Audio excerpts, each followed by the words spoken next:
I don't think anybody should be surprised how this trip went. It was ill-advised. I don't know who is coming up with this stuff over at the White House, but what were they thinking to go to Saudi Arabia to beg them for oil? And you're dealing with a cartel. They're not going to deal with you. What the president should have done is gone to Texas, gone to Louisiana, maybe Pennsylvania or North Dakota, maybe even go to Alaska and deal with American producers where we can increase supply.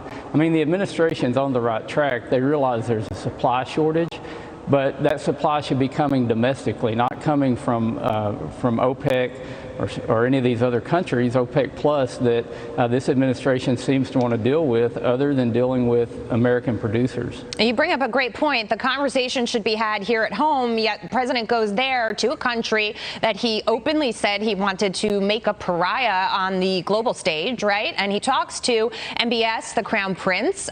He brings up the horrific slaying of Jamal Khashoggi. He's asked by a journalist, MBS, you know, are you responsible for this? And he smirks, essentially. I think that kind of says it all.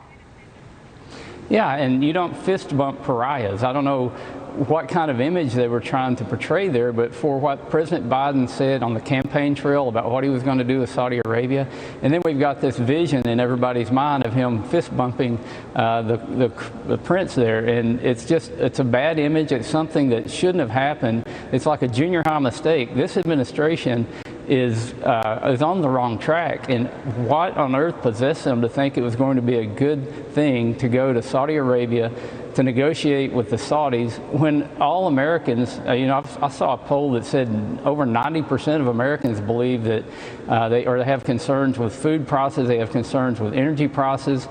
We realize that we have the energy here, we just need to develop it, but all this administration wants to do, and the left, is they want to put roadblocks into domestic production and then go to negotiate with people that we shouldn't be negotiating with. You don't negotiate with a cartel. Congressman, a lot of this is about the green energy push, right? Senator Marco Rubio was on Hannity last night, and he talked about it. Listen.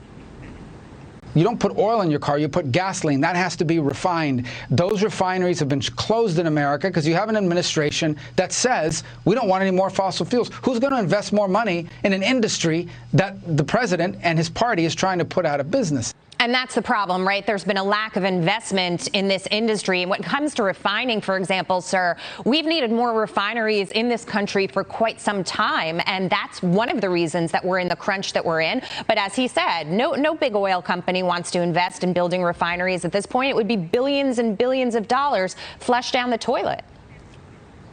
And you've got Wall Street putting pressure on these companies not to invest in refineries.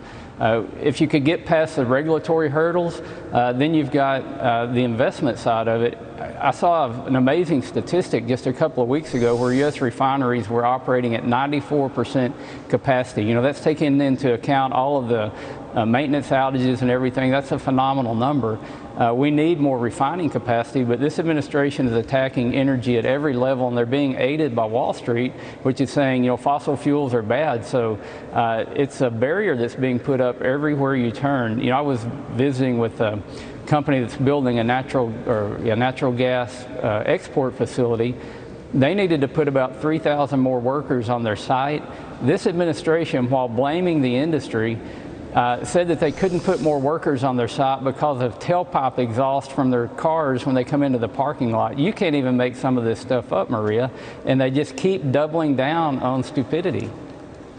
Let me just ask you one more quick question, sir. House Speaker Nancy Pelosi denying allegations of insider trading after financial disclosures showed that her husband, Paul, he bought as much as $5 million in chip stocks ahead of today's Senate vote to subsidize the industry.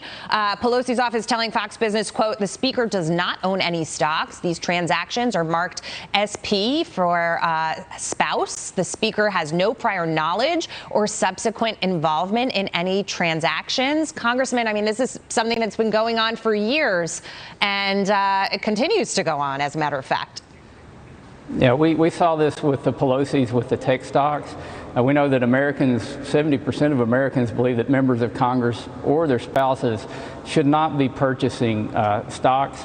But this is a pattern that's continually repeated. I've never met Paul Pelosi, but I know Nancy Pelosi, and I know that just last night I was speaking at the Rules Committee trying to amend out a $90 million earmark that she put in an appropriations bill for Presidio Park there in the lush part of San Francisco. So she's not beyond trying to play the system to benefit her and her neighborhood there. Yeah. You know, this is a place where the cheapest house is $13 million, but apparently Speaker Pelosi thinks $90 million should go to fix up this golf course. It's a good point. Congressman Bruce Westerman, great to see you this morning. Thank you, sir.